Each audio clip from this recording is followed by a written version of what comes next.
I never expected that a storm could dismantle the quiet, orderly fortress I had built around my life. For a year, my world had been a space of straight lines and predictable routines. My apartment was a curated museum of solitude, each object in its place, each day a faithful replica of the one before. I was a graphic designer, a job that suited my nature perfectly. It allowed me to create order from chaos on a screen, to live within the clean, manageable confines of pixels and vectors, all while the messy, unpredictable world stayed safely on the other side of my window. My most significant point of contact with that world was the man who lived upstairs. Julian, my landlord. He was a constant, subtle presence, a series of sensory footnotes in my daily life. I knew the heavy, even tread of his footsteps on the floorboards above me, a sound as reliable as my morning alarm. I knew the low, rumbling timbre of his voice when he took calls by his window, a sound that seemed to vibrate through the very structure of the building and settled deep in my chest. Sometimes, in the hallway, I would catch his scent, a clean, sharp mix of cedarwood soap, fresh coffee, and the faint, dusty sweetness of sawdust that clung to his clothes. He was an architect, but he worked with his hands, too, restoring old furniture in his spare time. The gentle, rhythmic rasp of sandpaper or the low hum of a power tool from his apartment was the background music to my own quiet existence. He was, in every way, the antithesis of my carefully constructed life. Julian was solid, grounded. He was tall, with shoulders that seemed built to carry more than just the weight of his own body. He moved with a deliberate, unhurried confidence that I could only ever admire from a distance. He was a piece of classical sculpture I was content to observe from behind a velvet rope. He was beautiful, yes, but more than that, he was real in a way I felt I was not. He existed firmly in the physical world, while I floated in the abstract space behind my monitor. And he was, I was certain, completely unattainable. The landlord-tenant agreement was a formal, ink and paper wall between us. But the more significant barrier was one I had built myself, brick by mortared brick, from assumption and observation. I had seen him once with a woman, laughing on the front steps. She was lovely, and they had looked easy together, comfortable. I didn't know if she was a sister, a friend, or a partner, but in my mind, she became the final, insurmountable wall. He belonged to a world I couldn't enter. So I placed him in the permanent collection of my internal museum, labeled Admire, Do Not Touch. It was a quiet, manageable ache, a loneliness I had learned to live with, like a low-grade fever that never quite breaks. I preferred the safety of my quiet yearning to the terrifying possibility of rejection. My routine was my armor, and my solitude, my shield. I thought it was impenetrable. Then the storm came. It wasn't a gentle summer rain. It was a violent, angry tantrum of a storm, hurling wind and water against my windows as if trying to break in. The sky turned a bruised, greenish-black, and the lights flickered, threatening to plunge my ordered world into primordial darkness. I spent most of it huddled on my sofa, laptop open but mind completely blank, listening to the symphony of chaos outside. The groaning of old trees, the shriek of the wind, the percussive crash of thunder that shook the building to its foundations. It was everything I tried to keep out. The next morning, the world was unnervingly still, bathed in a strange, watery sunlight. The air smelled of wet earth and ozone. When I looked out my back window, I saw the casualty. A massive limb from the old oak tree in the yard had snapped, crashing down across the small patio and crushing the metal table Julian sometimes used for his morning coffee. It was a scene of pure disarray, a gash in the fabric of my predictable view. And in the middle of it all was Julian. He was already out there, dressed in a worn gray t-shirt and jeans, trying to wrestle with the wreckage. He was using a handsaw on the smaller branches, his movements strong and methodical. I watched him from my window, a silent observer as always.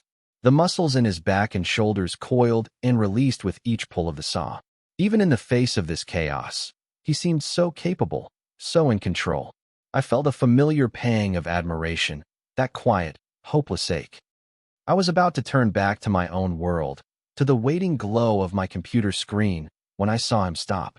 He was trying to lift the main section of the limb, a piece of wood as thick as my body. He braced himself, his legs wide, and heaved. The wood barely moved. He tried again, a low grunt of effort escaping his lips, a sound I could feel more than hear. And then I saw his entire body go rigid, his face contorted in a mask of pure, unadulterated pain. He let go of the branch and staggered back, one hand pressed hard against the small of his back. He leaned against the trunk of the main tree, his head bowed, breathing in short, sharp gasps. My first instinct was to retreat. This was not my world, not my problem. This was messy and real and painful. But I couldn't. I watched him stand there, frozen in agony, for a full minute. The protective walls of my apartment suddenly felt thin, porous. His pain was seeping through them, and I couldn't ignore it. My feet moved before my brain could file a formal protest. I unlocked my back door and stepped out into the damp, broken yard. Julian. My voice sounded small, thin in the open air. He looked up, and the effort it took seemed immense. His face was pale, beaded with sweat. Leo, he managed, his voice strained. Morning. Are you okay? It was a stupid question. He was clearly not okay. He tried to straighten up, to regain that easy confidence I so admired, but a sharp hiss of pain cut him off. He sagged back against the tree. Just pulled something. My back, he attempted a smile, but it was more of a grimace. Guess I'm not as young as I used to be.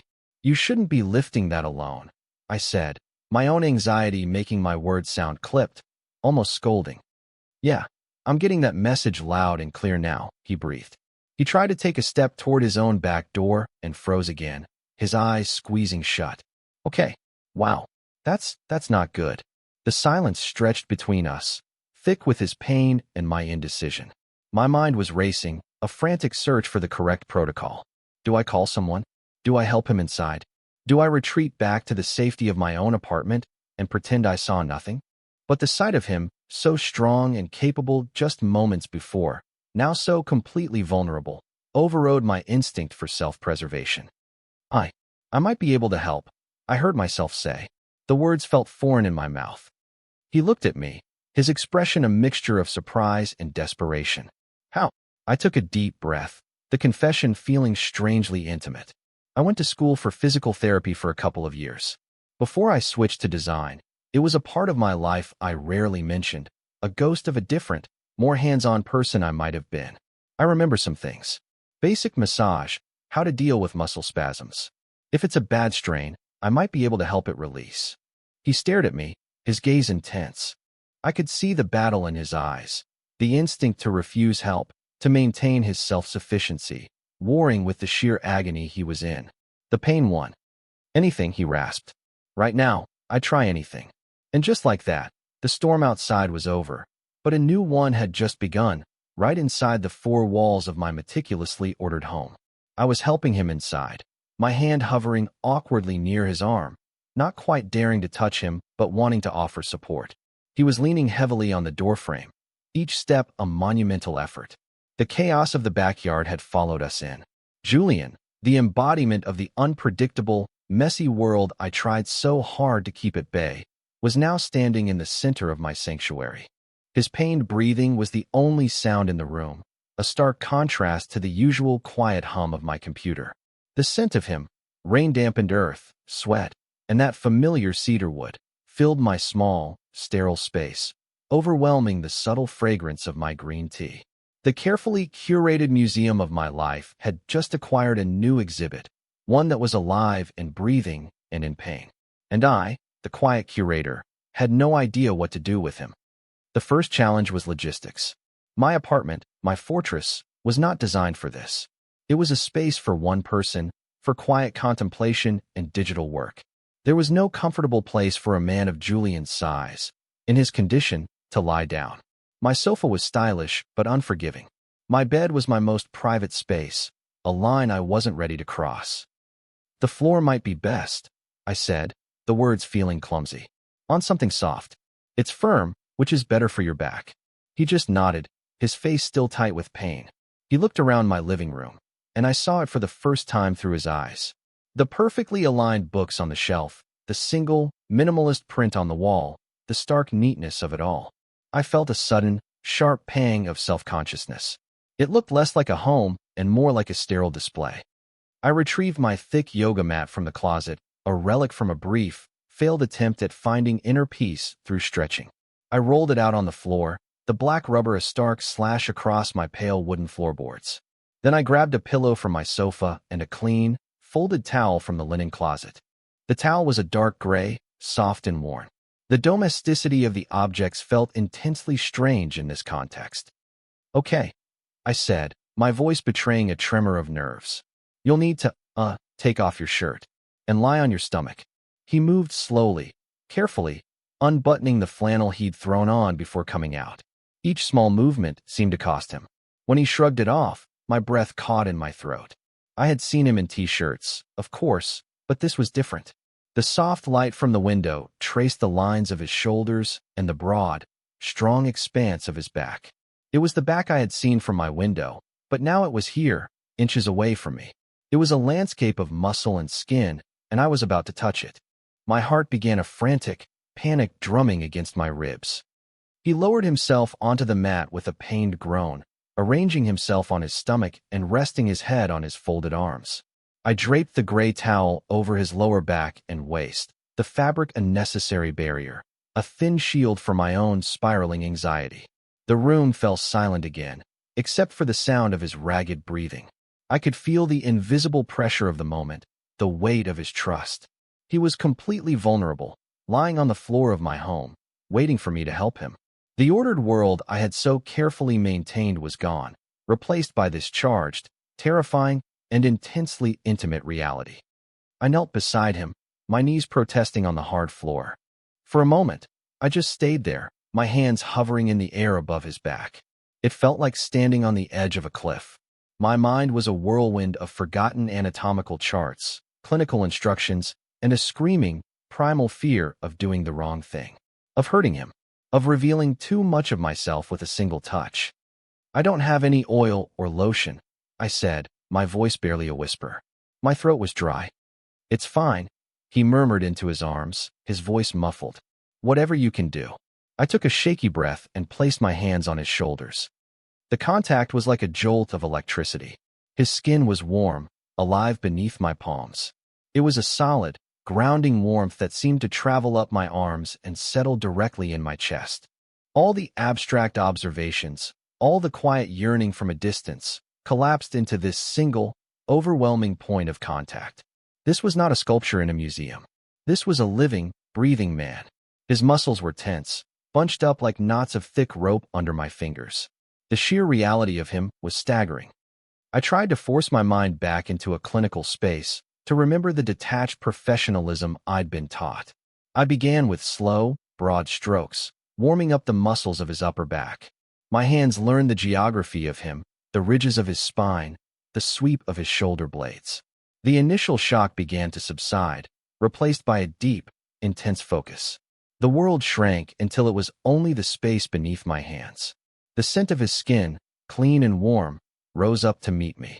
The only sound was the soft slide of my palms against his back and the slow, steady rhythm of his breathing, which began to deepen as the tension started to ease. "That's good," he mumbled after a few minutes. "You really know what you're doing." "Trying to remember," I said, my own voice tight with concentration. I moved down his back, finding the epicenter of the pain in his lower back, near his waist. The muscles there were seized, hard as stone. It was a tangled mess of spasms, a physical manifestation of his morning's violent effort. I knew this was the real problem. It would require more pressure, more specific work. It would require getting closer. I shifted my position, straddling his legs just above the knee to get better leverage. The move was purely practical, a matter of body mechanics, but it felt earth-shatteringly intimate. My world was now entirely filled with him. The warmth of his body radiated up, a tangible presence. I could feel the slight shift of his weight beneath me. My own ordered existence felt a million miles away. This was chaos. This was sensation. This was terrifying. Using my thumbs, I began to work on the knots, applying steady, deep pressure. He flinched, his breath hissing in through his teeth. "Sorry," I whispered. "Is that too much?" "No," he breathed out. "No, I can feel it. It's where it hurts." So I continued, falling into a rhythm. Press and hold. Release. Circle and probe. It was a conversation without words, my hands asking questions of his muscles, his sharp intakes of breath giving me the answers. We were connected in this strange, silent dance of pain and relief. Time seemed to warp, stretching and compressing. I had no idea how long I'd been working, 10 minutes or an hour. My own world had dissolved. There was only the heat of his skin, the yielding and resistance of his body, the low sounds of his breathing. In his vulnerability, he began to talk. Not about the pain, but small things. Fragments of his life that he'd never shared in our brief hallway encounters. He talked about a difficult client at his architecture firm, about the frustration of compromising a design. He mentioned the old desk he was restoring upstairs, how he loved the smell of the wood and the satisfaction of bringing something broken back to life. His voice was low and rumbling, vibrating from his chest through my hands. It was the most I had ever heard him speak. He was showing me the person behind the confident facade, the man behind the wall I had built. He was revealing small cracks, small vulnerabilities, and with each one, my own carefully constructed walls began to crumble. The awe I felt for the untouchable sculpture was transforming, deepening into a tender, aching care for the man lying on my floor. He wasn't an archetype anymore. He was just Julian, and he was trusting me, not just with his pain, but with these small pieces of himself. I was working on a particularly vicious, not just above the towel line. It was deep, stubborn, and radiating tension through his entire lower back. I knew I needed to get to the root of it, but the edge of the towel was in the way. It was a thin barrier of gray cotton, but in that moment, it felt like a boundary line drawn on a map, separating known territory from the vast, uncharted wilderness. "I need to get a bit lower," I said, my voice hoarse. "The main spasm is right at the top of your glut. The towel is in the way. You okay with this?" I meant, was he okay with me just shifting the fabric a few inches? A simple, clinical adjustment. He was silent for a moment. I felt his body tense under my hands, not from pain, but from something else. I held my breath, waiting for him to say no, to tell me to stop, to put the professional distance back between us. Instead of answering, he moved. It was a small, deliberate motion. He reached back, his hand finding the edge of the towel. And then, slowly, he untucked it from his jeans and simply let it go. He didn't just move it. He removed it. The towel slid away, pooling on the mat beside him. The air left my lungs in a rush. My hands froze where they were, hovering over his skin. The room was utterly, profoundly silent. I could hear the blood pounding in my ears, a frantic, roaring drumbeat. My entire universe had contracted to this single, shocking, undeniable fact. The last barrier, the last thin piece of fabric separating a clinical act from something impossibly, terrifyingly intimate, was gone. It was an act of complete and total surrender. An act of trust so profound it stole my breath. My mind short-circuited. 1,000 thoughts crashed into each other at once. Did he mean to do that? Was it a mistake? Does he know? The professional persona I had been clinging to shattered into a million pieces. There was no more pretense of detachment. There was only me, Leo, kneeling over him, my hands trembling, my heart threatening to beat its way out of my chest. And there was him, Julian, lying before me, completely and utterly vulnerable. His skin was warm. The air in the room felt thick, charged with a voltage that made the hairs on my arms stand up. I should have said something, asked if he was sure, but no words would come. My body felt like it was moving through water. Slowly, as if in a dream, I lowered my hands. I made contact again, not with the intention of fixing a muscle, but with a terrifying, reverent gentleness. My touch was no longer clinical. It was a question. I felt a shudder go through him, a tremor that had nothing to do with pain. He didn't speak. He didn't move. He just breathed. And in that shared, suspended silence, something shifted. The entire foundation of my world, my quiet, ordered, predictable life, cracked open. The line had not just been crossed, it had been erased. And I had no map for the territory I found myself in now. I finished the massage on pure muscle memory, my mind a blank slate of white noise and overwhelming sensation. I was adrift, and the only anchor I had was the solid, warm reality of the man beneath my hands. The aftermath was a symphony of awkwardness. After I had finished, my hands trembling so badly I could barely function, I mumbled something about him resting for a few minutes. I fled to the kitchen under the pretense of getting him a glass of water, my back pressed against the cool refrigerator as I tried to force my lungs to work properly. When I returned, he was already sitting up, moving slowly but with far more ease than before. He had pulled on his shirt, rearmoring himself. The vulnerability of the moment before was gone, sealed away. The towel lay on the floor between us like a shed skin. "Thank you," he said, his voice quiet, almost formal. He didn't meet my eyes. He was looking at the print on my wall, at the books on my shelf, anywhere but at me. "I mean it, Leo. That was incredible. I can actually stand up straight." "It's no problem," I replied, my own voice sounding hollow and distant. The easy intimacy, the shared vulnerability of the last hour, had evaporated, leaving a thick, suffocating fog of uncertainty in its place. The professional boundary I thought had been erased was now back, but it was 100 feet high and electrified. He left a few minutes later, with more quiet thanks and a promise to make it up to me. The click of my apartment door closing behind him was the loudest sound I had ever heard. I was alone again in my sanctuary, but it no longer felt safe. It felt empty. His scent lingered in the air, a ghost of the chaos that had just transpired. I sank onto the floor, my hand resting on the still warm yoga mat. My ordered life was in ruins, and all I could think about was the terrifying, exhilarating moment the walls had come down. The next 24 hours were a unique form of torture I had unknowingly designed for myself. My mind, usually a tool for creating order, became an engine of chaos, replaying the scene over and over, analyzing every detail until it was meaningless. The removal of the towel. What had it meant? Was it a simple, practical gesture I had inflated with my own desperate longing? A mistake? Or was it an invitation?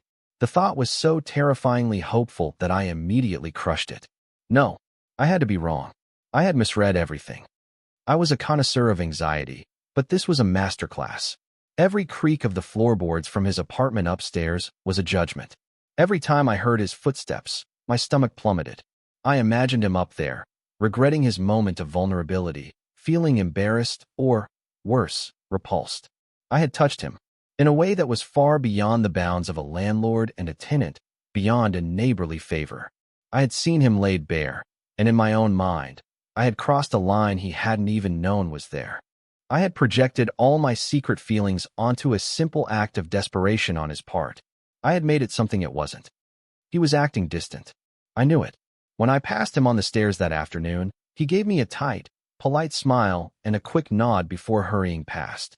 There was no lingering glance, no trace of the comfortable intimacy we had shared on my floor. There was just politeness, a cool, professional courtesy that felt colder than outright anger. It was confirmation. My anxiety spiral tightened its grip. I had ruined it. I had taken his moment of pain and vulnerability and twisted it into something sordid in my own head. I had made him uncomfortable, and now he was retreating. The quiet, distant admiration I had before was gone, replaced by this gaping chasm of awkwardness. I wished I could turn back time, to the moment before the storm, before the fallen branch, before I had ever offered to help. I wanted my safe, lonely museum back. That evening, my apartment felt like a cage. The silence was deafening. I was trying to work, but the lines on my screen swam before my eyes. I was tracing the curve of a new font, but all I could feel was the memory of the curve of his spine under my hands. I jumped when a knock came at the door. It was a firm, solid knock. Julian's knock. My heart hammered against my ribs so hard I felt dizzy. This was it. The confrontation. He was here to tell me to forget what happened, to establish boundaries, to make it clear that I had misunderstood. He was here to politely, kindly, crush me. I took a deep breath, braced myself for the impact, and opened the door. He was standing there, his hands shoved into the pockets of his jeans.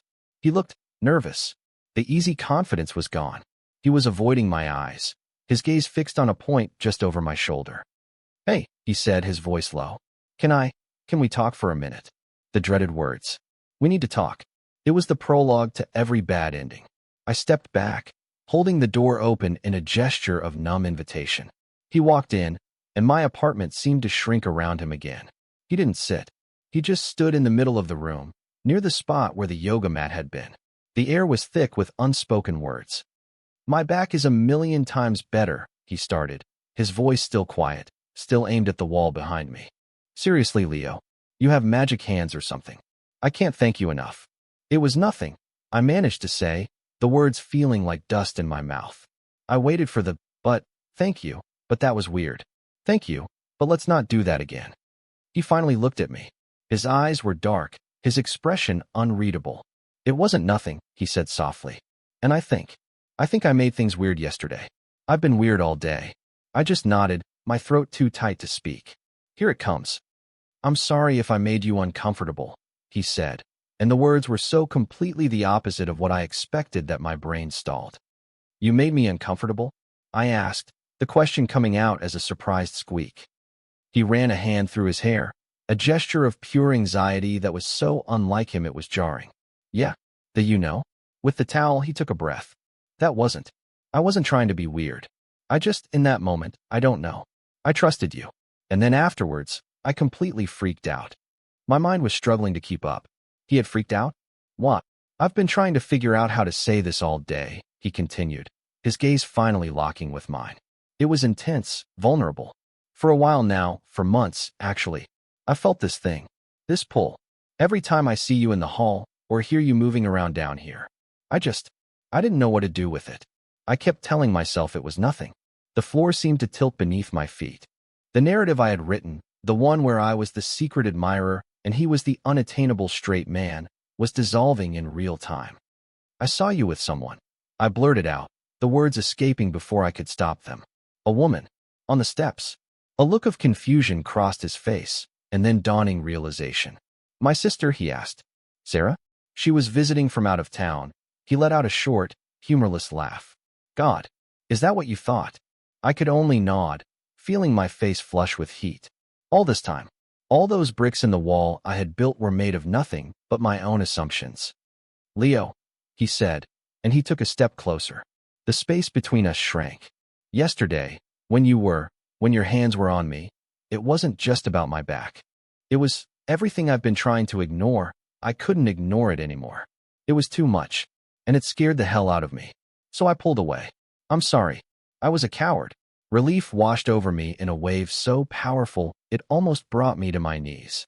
It wasn't disgust. It wasn't discomfort. It was fear. The same fear I had been living with. The fear of wanting something you weren't sure you were allowed to have. I thought I scared you. I whispered, the confession a weight lifting from my chest. I thought I'd crossed a line. You didn't cross a line, he said, his voice dropping even lower, becoming that soft rumble that I knew so well. He was so close now I could feel the warmth radiating from his body. I could smell the clean, cedarwood scent of his soap. If anything, I was hoping you would. And then I was confessing everything. The words tumbled out of me, a flood of quiet observations and secret admiration.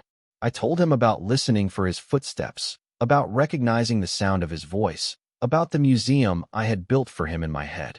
I told him how I had been so sure he was unattainable that I had preferred the safety of admiring him from afar.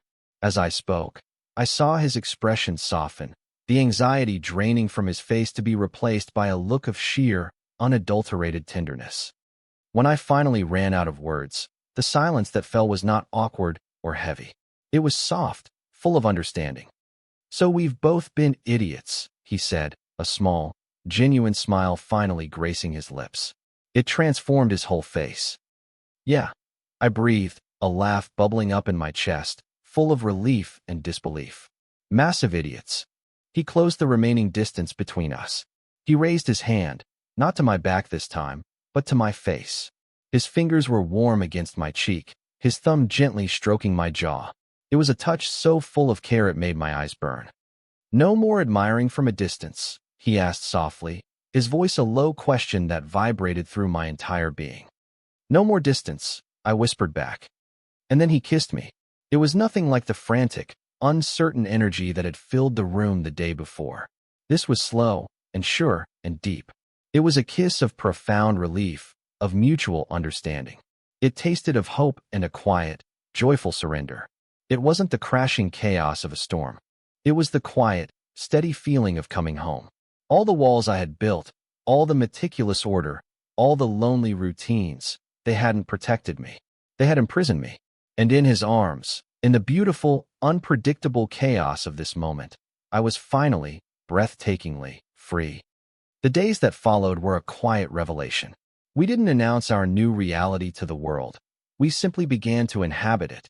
The first morning was the most surreal.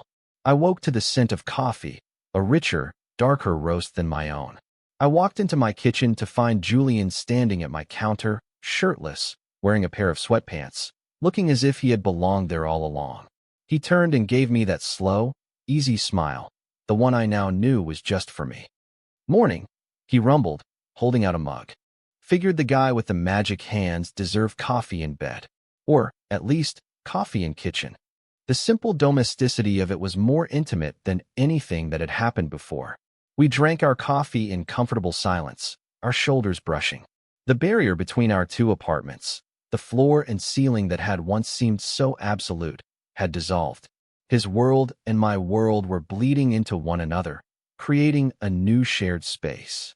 My apartment, once a sterile museum, began to feel like a home. A pair of his boots appeared by my door. One of his thick sweaters was draped over the back of my desk chair, smelling faintly of him. My meticulously ordered life was being gently, wonderfully, disrupted. We learned the rhythms of each other's lives, not through floorboards and assumptions, but through shared moments. I learned that he hummed, a low, tuneless sound, when he was sketching new designs. I learned that he had a ridiculous fear of spiders, a vulnerability that was so at odds with his strong, capable exterior that it made my heart ache with affection. He learned that I couldn't sleep without the window cracked open, even in the cold. He learned about my anxiety, the way my mind could spiral, and instead of treating it like a flaw, he treated it with a gentle, grounding patience. When he saw me getting lost in my own head, he would simply reach out and take my hand, his solid presence a silent anchor in my storm. One rainy Saturday, we were curled up on my sofa, a place that had once seemed so formal and unwelcoming. I was reading, and he was sketching in a notebook, his arm a warm, heavy weight around my shoulders. The only sounds were the gentle scratch of his pencil and the drumming of the rain against the window, a sound that no longer felt like an assault, but a comfort. "You know," he said quietly, his voice a low vibration against my ear, "I think I'm going to keep that old oak limb." I looked at him, confused. "The one that almost broke your back? Why?" "I'm going to cut a piece from it," he explained, his eyes soft. "Sand it down. Make something out of it. A small bowl, maybe. To remind me that sometimes the best things in your life come from a bit of chaos." It was our callback, our inside joke, the quiet acknowledgement of the storm that had brought us together. I leaned into him, resting my head against his chest, listening to the slow, steady beat of his heart. It was the most comforting sound in the world. The walls inside me, the ones I had spent years building and reinforcing, were well and truly gone. In their place was not a ruin, but a garden. He had not broken into my fortress. He had shown me the door was unlocked the entire time. I had just been too afraid to open it. I had spent so long as a passive observer of my own life, curating my loneliness like a precious collection. I had admired love from a distance, treating it like a piece of art I could never own. But love wasn't a static object in a museum. It was a living, breathing, chaotic thing. It was messy and unpredictable, and sometimes it was painful. But it was also the warmth of his skin, the low rumble of his voice, the grounding weight of his hand in mine. It was the quiet joy of knowing you were no longer alone in your own home. It was looking at the man beside me and realizing that the greatest risk I had ever taken was not offering my help, but the years I had spent refusing to ask for it myself. I was no longer just the curator. I was finally part of the exhibit,